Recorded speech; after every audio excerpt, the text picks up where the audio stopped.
पुण्यातील विषारी दारू दुर्घटनेच्या पार्श्वभूमीवर राज्य उत्पादन शुल्कच्या कोल्हापूर विभागानं अवैध मद्य निर्मिती आणि विक्री विरोधात व्यापक मोहीम सुरू केली आहे। गेल्या आठवडाभरात इचलकरंजी, दानोळी आणि शिरोळ परिसरात कारवाई करत एकूण 29 गुन्हे नोंद केले आहेत। या कारवाईत सुमारे 3,82,000 रुपयांचा मुद्देमाल जप्त करण्यात आलाय।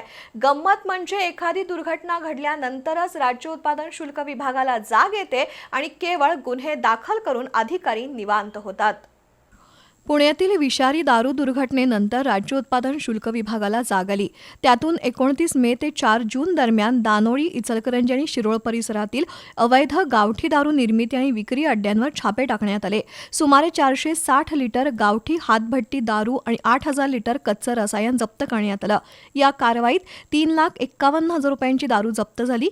त्यानंतर इचलकरंजीतील विक्रमनगर, गणेशनगर आणि खंजिरे इंडस्ट्रियल इस्टेट परिसरात छापेमारी करण्यात आली। तिथं 5 गुन्हे दाखल करण्यात आले। त्यामध्ये 38 लिटर गावठी हातभट्टी दारू, 36.72 बल्क लिटर देशी दारू आणि 9.9 बल्क लिटर विदेशी दारू जप्त करण्यात आली। या कारवाईत 31,000 रुपयांचा मुद्देमाल हस्तगत करण्यात आला।